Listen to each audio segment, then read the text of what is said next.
ठीक है, स्टार्ट करते हैं। स्थल की ऊंचाई व वनस्पति एक दूसरे से संबंधित है। ऊंचाई में परिवर्तन के साथ जलवायु में परिवर्तन होता है। इसके कारण प्राकृतिक वनस्पति में भी बदलाव आता है। वनस्पति तापमान, आर्द्रता, ढाल, मिट्टी आदि पर निर्भर करती है। प्राकृतिक वनस्पति 3 प्रकार की होती है। ठीक है, वन, घास स्थल, कांटेदार झाड़ियाँ। हिमालय में लगभग विश्व की सभी प्रकार की वनस्पतियां पाई जाती हैं, भूमध्य रेखा से ध्रुवों तक की। ओके, ब्राजील में अमेजन जो वन है, अमेजन वन उष्ण कटिबंध सदाबहार वन है। वहां पर पृथ्वी के फेफड़े इनको बोला जाता है। ये है, ये चित्र 6.1 दिया गया है जिसका नाम है रोडोडेंड्रॉन, जिसे ब्रांस भी बोल, ठीक है, कोष्टक में ब्रांस। उत्तराखंड का यह राज्य वृक्ष है। नेपाल का यह राष्ट्रीय फूल है। हिमालयी क्षेत्र में 1500 से लेकर 3600 मीटर की ऊंचाई पर यह मिलता है। सदाबहार वृक्ष है और हृदय रोग में यह लाभदायक होता है। ठीक है, क्या आप जानते हैं एनाकोंडा विश्व का सबसे बड़ा सांप है? उष्ण कटिबंधीय वर्षा वन में पाया जाता है। वह मगर जैसे बड़े जानवर को मार और खा सकता है। ब्राजील के उष्ण कटिबंधीय सदाबहार वन इतने विशाल हैं कि ये पृथ्वी के फेफड़े की तरह प्रतीत होते हैं। आप बता सकते हैं क्यों? ये आपको दिया हुआ है। वैसे तो हम सब लोग ही जानते हैं, इतना ऑक्सीजन वो छोड़ते हैं कि हमारे सांस लेने के लिए फायदा होता है, इसलिए उनको फेफड़ा बोला जाता है। ठीक है, 6.3 नंबर चित्र है कि इसमें उष्ण कटिबंधीय सदाबहार वन दिए गए हैं। एक चित्र है 6.4 जिसमें उष्ण कटिबंधीय पर्णपाती वन दिए गए हैं। ठीक है, ये हम देख सकते हैं। चलिए, अब वनों की बात आती है तो एक एक करके स्टार्ट करते हैं। उष्ण कटिबंधीय सदाबहार वन, इन्हें उष्ण कटिबंधीय वर्षा वन भी बोलते हैं।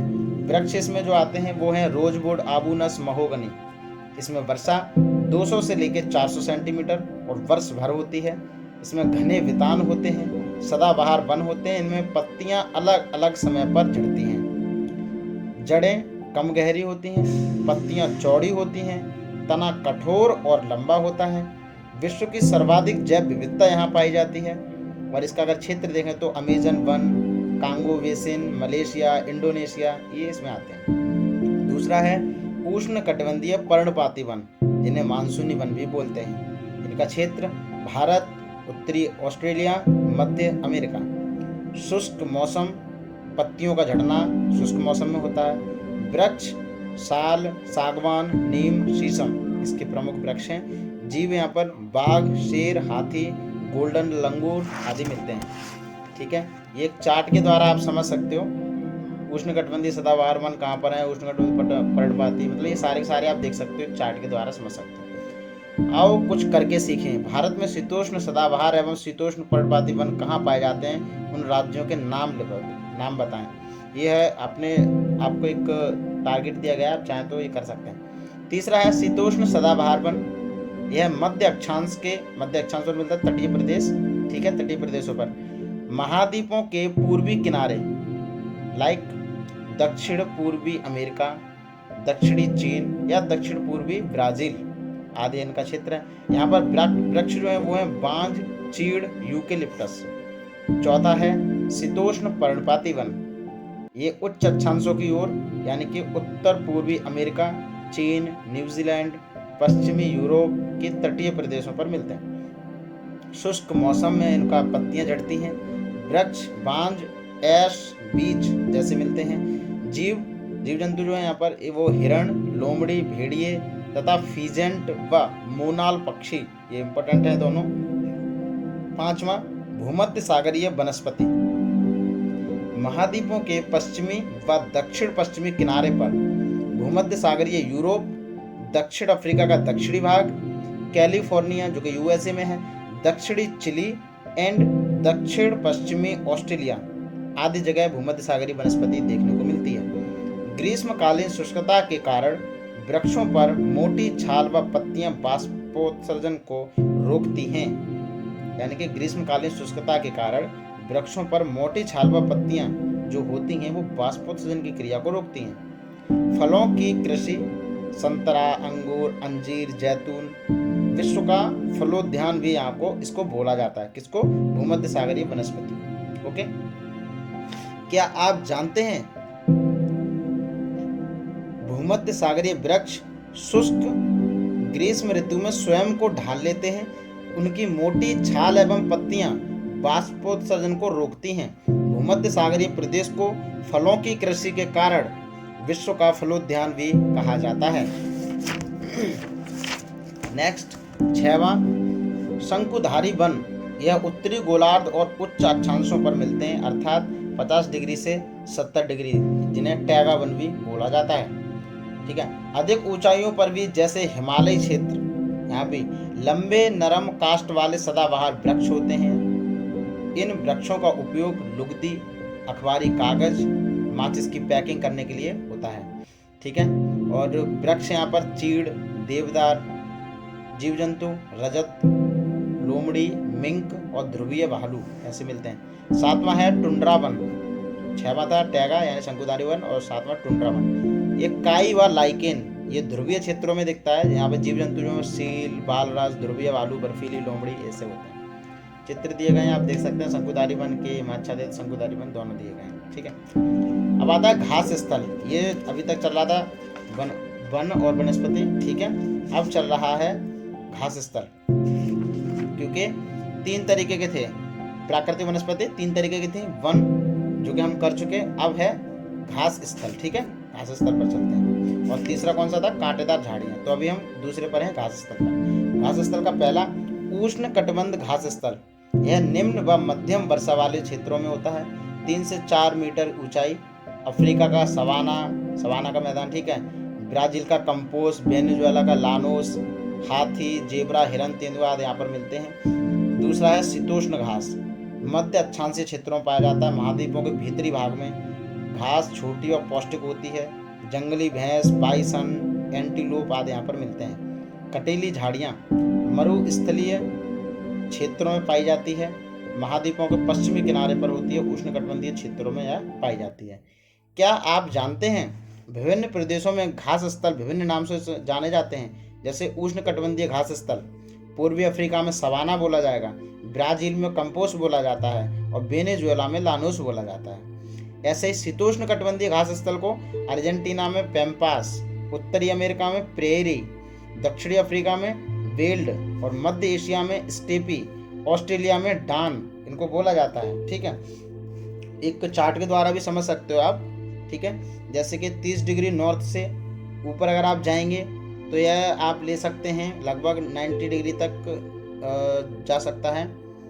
मतलब ये जो दक्षिण अमेरिका है और इधर ये क्या बोलते हैं इसको, रसिया, इसको ऊपर ऊपर जब आप चलेंगे जो आर्कटिक वृत्त होता है वहाँ तक शीतोष्ण कटिबंध घास पाई जाती है। जबकि 30 डिग्री नॉर्थ से 30 डिग्री साउथ तक उष्ण कटिबंधीय घास होती है। ठीक है। मैंने भी ऊपर वाली कौन सी बोली थी, वो शीतोष्ण है। ठीक है। 30 डिग्री नॉर्थ से ऊपर शीतोष्ण कटिबंधीय घास पाई जाएगी। 30 डिग्री नॉर्थ से 30 डिग्री साउथ के बीच उष्ण कटिबंधीय घास पाई जाएगी और 30 डिग्री साउथ से ऊपर शीतोष्ण कटिबंधीय घास पाई जाएगी। ठीक है। ये हम चार्ट के द्वारा समझ सकते हैं। अब चैप्टर नंबर आता है 7, जिसका नाम है मानवीय पर्यावरण, बस्तियां, परिवहन एवं संचार। हेडिंग पहली, बसाव स्थान। ठीक है। जहां भवन व बस्तियां विकसित हों। आदर्श बसाव किसे बोलते हैं, उसकी प्राकृतिक दशाएं हैं कुछ, तो वो देखते हैं। अनुकूल जलवायु हो, जल उपलब्धता हो, उपयुक्त भूमि हो, उपजाऊ मिट्टी हो। ठीक है। प्रारंभिक बस्तियां नदी घाटियों के पास, यानी प्रारंभिक बस्तियां जो थी वो नदी घाटियों के पास। बाद में मानव बस्तियां बड़ी होती गईं क्योंकि व्यापार वाणिज्य व निर्माण का विकास होता चला गया। बस्तियां 2 तरीके की पाई जाती हैं, स्थायी और अस्थायी। स्थायी जो होती हैं वो 2 तरीके की, ग्रामीण व शहरी। ग्रामीण में कृषि होती है, मत्स्य पालन, वानिकी, दस्तकारी, पशुपालन। ठीक है। ये 2 प्रकार का होता है, सघन और प्रकीर्ण। सघन जो होता है वो समूह में होते हैं, प्रकीर्ण जो होते हैं वो बिखरी हुई होते हैं। ठीक है। इनका जो आवास होता है वो पर्यावरण अनुकूल होता है। ठीक है ना। एग्जाम्पल, अत्यधिक वर्षा होगा, ढाल वाली छत होंगी, वर्षा जल का जमाव होता है, ऊंचे प्लेटफॉर्म या स्टिल्ट पाए जाते हैं। स्थानीय सामग्री के अनुसार ये अपना जीवन व्यतीत करते हैं। जबकि शहरी जो होते हैं वो सघन बस्तियां होती हैं। यहाँ पर उद्योग, व्यापार, सेवा, कार्य क्षेत्र आदि देखने को मिलती हैं। अब बस्तियां ये तो हो गई स्थायी प्रकार की। अब बस्तियां अस्थायी प्रकार की भी होती हैं, जैसे घने जंगल, मरुस्थल, पर्वतों में पाए जाने वाले जैसे आखेट, संग्राहक, स्थानांतरित कृषि, ऋतु प्रवास, ये चीजें। ठीक है। अब जैसे ऋतु प्रवास शब्द आया तो उसको दिया गया शब्दावली में, लोगों के मौसमी आवागमन को ऋतु प्रवास कहते हैं। जो लोग पशु पालते हैं वे मौसम में परिवर्तन के अनुसार नए चारागाहों की खोज में निकल जाते हैं, इसी को ऋतु प्रवास बोला जाता है। नेक्स्ट हेडिंग परिवहन। दक्षिणी अमेरिका में जो एंडीज पर्वत है, लामा का उपयोग परिवहन में, तिब्बत में याक, समझो, यानी दक्षिण अमेरिका में एंडीज पर्वत, ओके, और लामा का उपयोग परिवहन में, तिब्बत में याक का प्रयोग किया जाता है। अब ऐसे ये जो परिवहन है वो 4 प्रकार का हो सकता है लगभग: सड़क मार्ग, रेल मार्ग, जल मार्ग, वायु मार्ग। सड़क मार्ग में मरुस्थल, वन व पर्वतों में सड़कों का घनत्व कम व मैदानों में सर्वाधिक घनत्व होता है, समझो, यानी कि मरुस्थल, वन व पर्वतों में सड़कें कम होती हैं, मैदानों में ज़्यादा होती हैं, सिंपल। रेल मार्ग, ट्रांस साइबेरियन विश्व का सबसे लंबा रेल मार्ग है। जल मार्ग, अंतर्देशीय जल मार्ग और समुद्री जल मार्ग। अंतर्देशीय जल मार्ग जो है वो गंगा, ब्रह्मपुत्र, ग्रेट लेक उत्तरी अमेरिका का, नील नदी अफ्रीका का, ये अंतर्देशीय हो गए। समुद्री जल मार्ग जैसे सिंगापुर व मुंबई जो कि एशिया में पाया जाता है, न्यूयॉर्क, इस टाइप के। वायु मार्ग तो हम लोग जानते हैं जो आसमान में होता है। क्या आप जानते हैं भारत में अनेक राष्ट्रीय एवं राज्य राजमार्ग हैं। भारत में एक्सप्रेसवे का विनिर्माण नवीनतम है। स्वर्ण चतुर्भुजीय महामार्ग दिल्ली, मुंबई, चेन्नई और कोलकाता को जोड़ता है। ठीक है। इसी तरीके से और ये 2-3 चार्ट दिए गए हैं, आप इसमें देख सकते हैं प्रमुख समुद्र और हवाई जो है, आप इनको एक बार देख सकते हैं। ठीक है।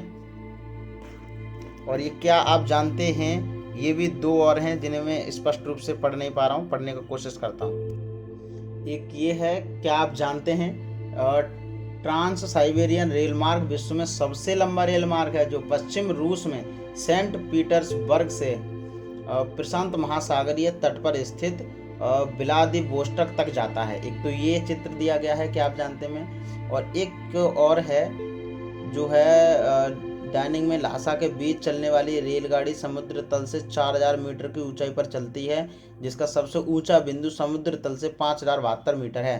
ये थोड़ा स्पष्ट नहीं दिखाई दे रहा है, लेकिन आप एक बार देख लेना, मैंने सुना दिया है आपको पढ़ के। ठीक है। तो इसी के साथ हमारा ये 7वां चैप्टर भी फिनिश्ड होता है और अब आता है 8वां चैप्टर, जिसका नाम है मानव पर्यावरण अनोन्य क्रिया, उष्ण कटिबंधीय एवं उपोष्ण प्रदेश। ठीक है। तो चलिए चलते हैं। अमेजन बेसिन में जीवन, पहली हेडिंग, स्पेन खोज करता रहा अमेजन बेसिन का। स्थानीय आदिवासी आक्रमण, रोमन साम्राज्य की अमेजोस महिला योद्धाओं के नाम पर अमेजन नाम पड़ा। ठीक है। यानी स्थानीय आदिवासी आक्रमण जिसमें रोमन साम्राज्य की अमेजोन्स महिला जो कि योद्धाएं थी, उन्हीं के नाम पर इनका नाम पड़ा अमेजन। ठीक है। अमेजन नदी विश्व की सबसे बड़ी नदी बेसिन अथवा जल ग्रहण के आधार पर है, यानी कि नदी बेसिन के आधार पर सबसे बड़ी नदी है जल ग्रहण के आधार पर। अमेजन नदी पश्चिम के पर्वतों से निकलकर अटलांटिक महासागर में गिरती है। अमेजन नदी जो है पश्चिम के पर्वतों से निकलकर अटलांटिक महासागर में गिरती है। Amazon basin Ecuador, Peru, Colombia, Brazil, Bolivia, Venezuela इतने में है। ठीक है। अब बात आती है जलवायु। तो जलवायु की अगर हम बात करें तो भूमध्य रेखीय जलवायु गर्म व नम, अति आर्द्र, इस तरीके की है। ठीक है। ये कहाँ की बात चल रही है? उष्ण कटिबंधीय एवं उपोष्ण प्रदेशों की चल रही है। ठीक है। ये समझ के चलना। तो प्रतिदिन वर्षा होती है, उच्च तापमान है, वनस्पति यहाँ की भूमध्य रेखीय वर्षावन, लंबा तना, घना वितान, चौड़ी पत्तियां, जड़ें कम गहरी होती हैं। धरती पर प्रकाश की कमी के कारण छाया में वृद्धि करने वाले परजीवी पादप जैसे कि आर्किड व ब्रोमीलाइड पत्तियों में जल संरक्षण करते हैं। मेढक इनमें अंडे देते हैं। जीव जंतु गुंजन पंछी, टैपीर, बंदर, स्लोथ, सांप व सरीसृप, मगर, अजगर, एनाकोंडा और प्राण्या, मत्स्य प्रजाति है ये, और ये मांसाहारी होती है। ठीक है। सर्वाधिक जैव विविधता पाई जाती है। इन चीज़ों को थोड़ा ध्यान रखना पड़ेगा। ओके। ये दक्षिण अमेरिका में अमेजन बेसिन का वो दिया गया है एक चित्र, और ये है एक शब्दावली, और एक क्या आप जानते हैं 2 हैं। तो देखो शब्दावली देखते हैं, सहायक नदियाँ क्या होती हैं। तो यह छोटी नदियाँ होती हैं जो मुख्य नदी में मिलती हैं। मुख्य नदी अपनी सहायक नदियों के साथ जिस क्षेत्र के पानी को बहाकर ले जाती है वह उसका बेसिन अथवा जल संग्रहण क्षेत्र कहा जाता है। अमेजन बेसिन विश्व का सबसे बड़ा नदी बेसिन है। ठीक है। क्या आप जानते हैं जब स्पेन के अन्वेषकों ने इस नदी की खोज की तब सिर पर सुरक्षा कवच यानी हेड गियर एवं घास के स्कर्ट पहने हुए कुछ स्थानीय आदिवासियों ने उन पर आक्रमण किया था। इन आक्रमणकारियों ने उन्हें प्राचीन रोमन साम्राज्य के अमेनजोस नामक महिला योद्धाओं के आक्रामक समूह की याद दिला दी। ठीक है। इस प्रकार यहाँ का नाम अमेजन पड़ा। क्या आप जानते हैं ब्रोमीलॉयड एक विशेष प्रकार का पौधा है जो अपनी पत्तियों में जल को संचित रखता है। मेढक जैसी प्राणी इन जल के पॉकेट का उपयोग अंडा देने के लिए करते हैं। Okay, next page. वर्षावन के निवासी पुरुष शिकार व मछली पकड़ते हैं। महिलाएं बच्चों व फसलों पर ध्यान देती हैं। ठीक है। प्रमुख फसलें यहाँ की टेपियोका, अनानास एवं शकरकंद। कृषि कर्तन व दहन कृषि होती है। ओके। और मुख्य आहार मेनियोक एंड कसावा। नगदी फसलें होती हैं कॉफी, मक्का, कोको टाइप की। ओके। घर मधुमक्खी के छत्ते के आकार वाले छप्पर होते हैं। और मलोका अर्थात तीव्र ढाल वाले बड़े अपार्टमेंट। ये एक चित्र भी दिया गया है, अगर आप चाहें तो एक बार देख लेंगे तो ज़्यादा बढ़िया रहेगा। क्या आप जानते हैं कर्तन एवं दहन की पद्धति में किसान पहले वृक्षों एवं झाड़ियों को काटकर भूमि साफ करते हैं, फिर इनको जलाया जाता है जिससे पोषक तत्व मिट्टी में मिल जाते हैं। इस साफ भूमि पर कुछ वर्षों तक फसल पैदा की जाती है। जमीन के इस टुकड़े के बार बार प्रयोग से मिट्टी में पोषक तत्व का अभाव हो जाता है, इसलिए इस टुकड़े को छोड़ दिया जाता है। इसके बाद फसल उगाने के लिए किसी दूसरे स्थान को साफ किया जाता है। इस बीच पुराने खेतों में छोटे छोटे वृक्ष उगाते हैं। इस प्रकार मिट्टी पुनः उपजाऊ बन जाती है। तब लोग इस भूमि के टुकड़े को पुनः जोत सकते हैं। ठीक है। ये कर्तन एवं दहन की पद्धति है इस टाइप का। उसके बाद ये देखो कुछ चित्र दिए गए, इसे आप मतलब वो समझ सकते हैं जैसे घर किस टाइप के होते थे वो चीज। ठीक है ना। अब आता है गंगा ब्रह्मपुत्र बेसिन में जीवन। 10 डिग्री से 30 डिग्री उत्तरी अक्षांश के मध्य। प्रमुख नदियां घाघरा, सोन, चंबल, गंडक, कोसी आदि गंगा की सहायक नदियां। जलवायु यहाँ की मानसूनी है। मैदानी क्षेत्र में जनसंख्या घनत्व अधिक होता है। प्रमुख फसलें जो यहाँ की हैं चावल, गेहूँ, मक्का, गन्ना, जूट। पश्चिम बंगाल व असम में चाय बागान व रेशम पालन होता है। उष्ण कटिबंधीय पर्णपाती वनस्पति हैं यहाँ पर जैसे साल, सागवान, पीपल। ब्रह्मपुत्र के मैदानी क्षेत्र में बांस व डेल्टा क्षेत्र में मैंग्रोव पाया जाता है। उत्तराखंड, सिक्किम, अरुणाचल प्रदेश में शीतोष्ण सदाबहार शंकुधारी वन हैं जैसे कि चीड़, देवदार आदि के वृक्ष। ठीक है। जीव जंतु यहाँ पर हाथी, बाघ, हिरण, बंदर। ब्रह्मपुत्र मैदानी क्षेत्र में एक सींग वाला गैंडा ये पाए जाते हैं। व डेल्टा क्षेत्र में बंगाल टाइगर व मगर घड़ियाल पाया जाता है। मत्स्य प्रजातियां रोहू, कतला, हिल्सा। गंगा ब्रह्मपुत्र नदी अलवड़ जल डॉल्फिन पाई जाती है यहाँ पे, जिसे अधि डॉल्फिन या सुसु का नाम दिया जाता है। जल की शुद्धता की जानकारी देती है। ठीक है। पहाड़ी व ढलानी क्षेत्र में वेदिका कृषि होती है। अब वेदिका कृषि क्या है ये भी समझना। एक केस स्टडी है वो थोड़ा देखो। झील जीविका का साधन है। मत्स्य पालन, ठीक है ना, पर्यटन, कृषि, सिंचाई, पशुपालन, रोजगार ये सब होता है। पर्यटन, धार्मिक पर्यटन, इलाहाबाद में प्रयागराज, वाराणसी विहार, बौद्ध स्तूप ये सब है। असम में काजीरंगा व मानस। अरुणाचल प्रदेश में विशिष्ट जनजातीय संस्कृति। चलिए अब क्या आप जानते को पढ़ते हैं। वेदिकाओं का निर्माण खड़ी ढलानों पर समतल सतह बनाकर। वेदिकाओं का निर्माण खड़ी ढलानों पर समतल सतह बनाकर कृषि करने के लिए होता है। ढलान को इसलिए हटाया जाता है कि जल का प्रवाह तीव्रता से ना हो। कैसे वेदिका कृषि के लिए। अब क्या आप जानते हैं गंगा एवं ब्रह्मपुत्र नदी के अलवड़ जल में एक प्रकार की डॉल्फिन पाई जाती है जिसे स्थानीय भाषा में सुसु अथवा अंधी डॉल्फिन कहा जाता है। सुसु की उपस्थिति से जल की शुद्धता का पता चलता है। रसायन की अत्यधिक मात्रा वाले गैर उपचारित औद्योगिक एवं शहरी गंदगी इन प्रजातियों को नष्ट कर रहे। नेक्स्ट चैप्टर है 9 शीतोष्ण घास स्थलों में जीवन। ठीक है। तो पृथ्वी का 1/4 भाग जो है वो घास स्थलों से ही भरा हुआ है। पहला घास स्थल हम करते हैं प्रेरी, जिसका अर्थ होता है घास का सागर। उत्तरी अमेरिका में शीतोष्ण घास स्थल है, ठीक है। 2 मीटर से अधिक ऊंची घास। पश्चिम में रॉकी पर्वत व पूरब में ग्रेट लेक, ठीक है। यूएसए व कनाडा में नदी मिसिसिपी की सहायक नदियां जो कि यूएसए में ही है वो, व सास्केचुआन जो कि कनाडा की सहायक नदियां हैं वहां पर। प्राचीन मानव व मूल निवासी रेड इंडियन व अपाची क्रो क्री पोनी, ठीक है। ये चीज क्या आप जानते हैं, प्रेरी के घास के मैदान अमेरिकी मूल निवासी जिन्हें रेड इंडियन कहा जाता है का निवास स्थल रहे हैं। वे लोग इस महाद्वीप के वास्तविक निवासी थे। प्रेरी अन्य आदिवासियों जैसे अपाची, क्रो क्री तथा पोनी के भी निवास स्थल रहे हैं। क्या आप जानते हैं, चिनूक एक गर्म पवन है जो शीत ऋतु में बहती है तथा कम समय में ही तापमान बढ़ा देती है। तापमान में वृद्धि के कारण बर्फ पिघलने लगती है एवं पशुओं के चरने के लिए चारागाह उपलब्ध हो जाता है। यहाँ की जलवायु की बात अगर करें तो महाद्वीप के मध्य भाग चरम महाद्वीपीय जलवायु, ठीक है। मतलब महाद्वीप के मध्य भाग चरम महाद्वीपीय जलवायु होती है और ग्रीष्म ऋतु में तापमान 20 डिग्री सेल्सियस तथा शीत ऋतु में -20 डिग्री सेल्सियस। आजकल पोलर वॉर्टेक्स का प्रभाव यहाँ पर देखने को मिलता है। वर्षा जो है वो सामान्य रहती है। चिनूक स्थानीय पवन है, यहाँ की जो गर्म पवन है। शीत ऋतु में यह दक्षिण से उत्तर की ओर चलती है। बर्फ का पिघलना, घास में वृद्धि और पशु चारागाह इस तरीके से यहाँ पे उपलब्ध हो जाता है इसी की वजह से। वनस्पति, ठीक है। अब आगे जो हेडिंग है वो है वनस्पति जात व प्राणी जात। सरपत, विलो, सरपत के कोष्टक में विलो, आल्डर व पॉपुलर पेड़, ये हैं यहाँ पर। मुख्य फसल जो है वो मक्का, आलू, सोयाबीन, कपास, अल्फा, ठीक है, ये पाए जाते हैं। रेंच विशाल मवेशी फॉर्म है जिसे कायो बॉय देखभाल करने वाले को बोला जाता है, कायो बॉय। और बाइसन एक भैंस है जो कि यूएस की है।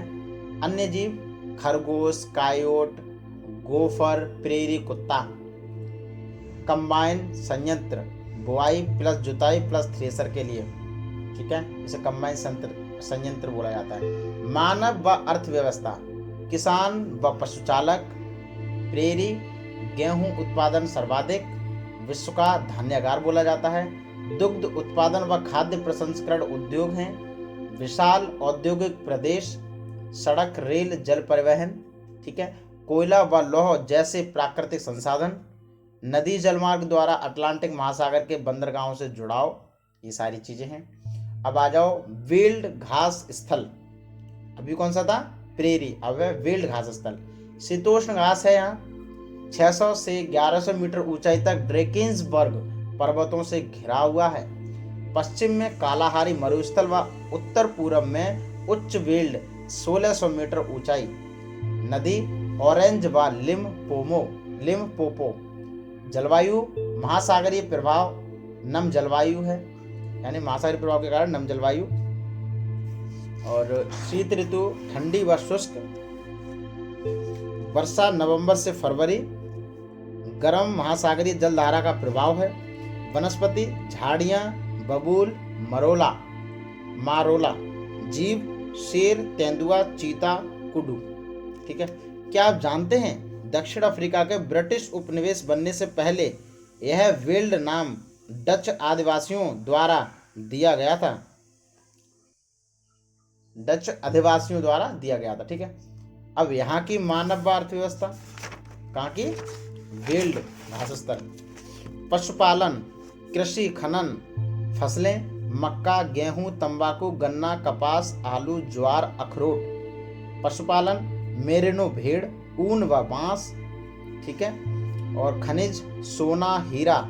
जोहान्सबर्ग स्वर्ण राजधानी कहलाती है, जोहान्सबर्ग को स्वर्ण राजधानी बोलते हैं। किम्बरले हीरे की खान, जो कि चित्र भी दिया गया है 9.7, ठीक है। अब आ जाओ चैप्टर नंबर 10, रेगिस्तान में जीवन। अभी था घास स्थलों में जीवन, अब है रेगिस्तान में जीवन। रेगिस्तान शुष्क प्रदेशों, वर्षा कम तापमान व बाष्पीकरण अधिक, विरल वनस्पति, जीव व मानव अधिवास। ठीक है, अब आगे चलते हैं।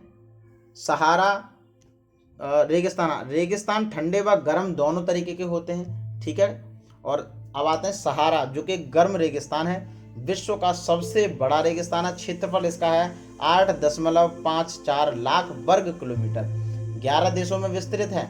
अल्जीरिया, चाड, मिस्र, लीबिया, माली, Mauritania, Morocco, niger, Sudan, Tunisia व पश्चिमी सहारा। यह सहारा मरुस्थल का है। यहाँ की जलवायु अत्यधिक गर्म व शुष्क है। वर्षा ऋतु अल्पकालिक है। 25 सेंटीमीटर औसत वर्षा होती है। दिन के समय तापमान 25 डिग्री सेल्सियस और रात को 0 डिग्री सेल्सियस से कम हो जाता है। वनस्पति यहाँ की मरुस्थलीय वनस्पति है, जैसे कटीली झाड़ियाँ, कैक्टस, खजूर, एकेसिया। पत्तियाँ छोटी होती हैं और कांटों में रूपांतरित हो जाती हैं। ठीक है, तने पर मोटी छाल, जड़ें गहरी ये होती हैं। ओके, क्या आप जानते हैं जब रेत को पवन उड़ा ले जाती है तो वहाँ गर्त बन जाती है। जहाँ गर्त में भूमिगत जल सतह पर आ जाता है वहाँ मरुद्यान बनते हैं। ये क्षेत्र उपजाऊ होते हैं, लोग इनके आसपास निवास करते हैं। यहाँ खजूर के पेड़ तथा अन्य फसलें उगाते हैं। कभी कभी यह मरुद्यान असामान्य रूप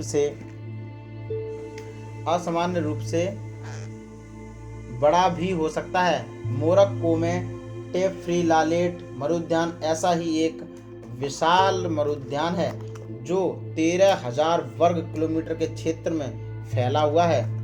क्या आप जानते हैं, आपको यह जानकर आश्चर्य होगा कि आज का सहारा रेगिस्तान एक समय में पूर्णतया हरा भरा मैदान था।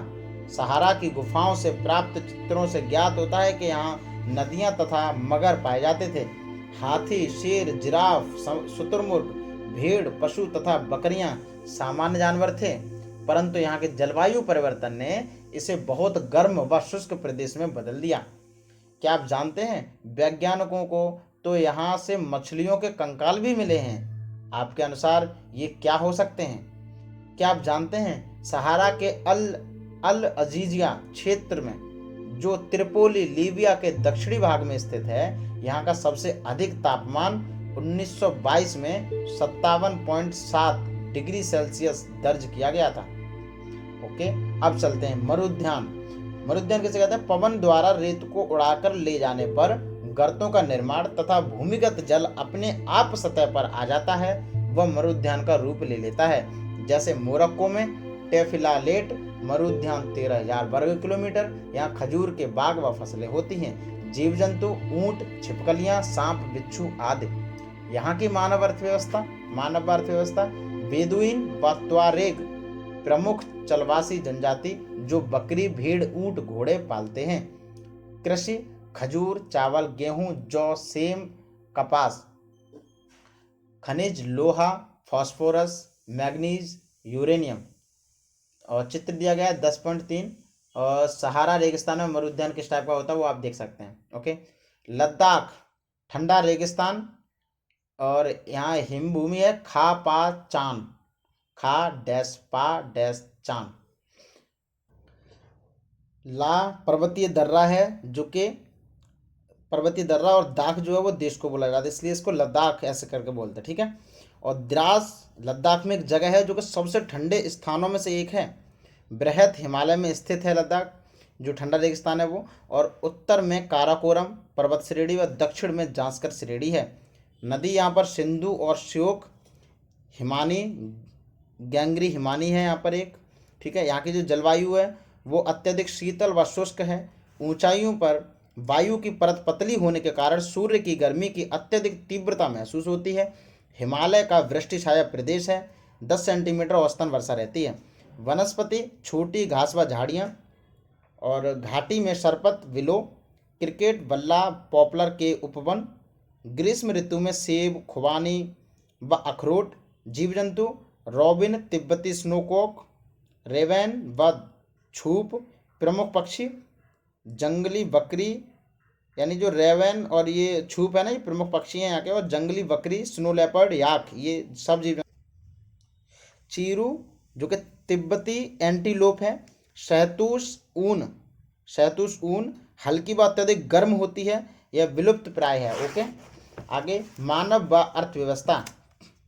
मानव व अर्थव्यवस्था देखें तो अधिकांश लोग मुस्लिम व बौद्ध धर्म, प्रसिद्ध बौद्ध मठ हेमिस थिक्से से लामायुरु, ठीक है ना, ये प्रसिद्ध बौद्ध मठ हैं।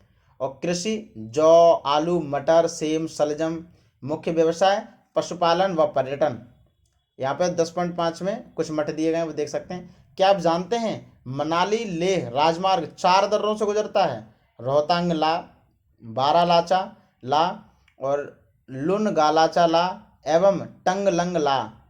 यह राजमार्ग केवल जुलाई से सितंबर के बीच खुलता है, जब बर्फ को मार्ग से हटा दिया जाता है। ठीक है, ये आप देख सकते हैं। और 10.6 में चित्र में दिया गया पारंपरिक वेशभूषा में लद्दाखी महिला दी गई है एक, आप वो भी देख सकते हैं। तो ये रहा आज का एनसीईआरटी क्लास 7। आप लोग हमारे साथ ऐसे ही चलते रहिए, और पर डे अगर एक एनसीईआरटी खत्म करते तो हमें लगता है 12 दिन यानी कि 15 दिन में, लगभग हम 15-20 दिन में सारी की सारी एनसीईआरटी ज्योग्राफी की हम ख़त्म कर सकेंगे। तो बस चलते रहिए हमारे साथ, पढ़ते रहिए कभी भी कहीं भी। धन्यवाद।